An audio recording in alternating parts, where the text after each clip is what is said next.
శ్రమలు శ్రమలుగా కనపడకూడదు. ఇప్పుడు శ్రమలు దేవుని మహిమ కొరకు వచ్చినాయి కాబట్టి శ్రమల్లో ఆనందంగా ఉండాలి మనం. అర్థమవుతుందా? ప్రేమించినటువంటి లాజరు రోగైతే ఈయన 2 రోజులు అక్కడే ఉండిపోయినాడు, రావట్లేదు. ప్రజలందరూ ఏమనుకుంటారండి? ఈయన ఆలస్యం చేస్తున్నాడు అన్న మాట చదివాం కదా మనము. ఆలస్యం చేస్తున్నాడు అన్నానికి ఈ ఉదాహరణ చక్కగా సూట్ అయిపోయింది. ఆల్రెడీ రోగంతో ఉన్నాడు, మంచాన పడ్డాడు, చచ్చిపోయాడు. ప్రజలందరూ ఏమనుకుంటారు? ఎంత ప్రేమిస్తున్నాడని యేసుప్రభు చెప్పాడే, చచ్చిపోయినప్పుడన్నా వాళ్ళు వీళ్ళందరూ వచ్చారు. యేసుప్రభుకు ప్రేమ ఉంటే రాడా? ప్రేమ ఉంటే రాడా?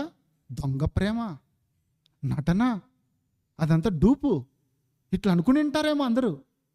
4 రోజుల తర్వాత వచ్చాడంట మళ్ళీ దేవుడు. ఎన్ని రోజులండి? 4 రోజుల తర్వాత సమాధిలో వాసన కొడుతుంటే ఇప్పుడు మార్త అంటుంది, ఇప్పటికి 4 రోజులు అయింది. ఇప్పుడు అసలు నిజంగా ప్రేమ ఉందనుకుంటారా?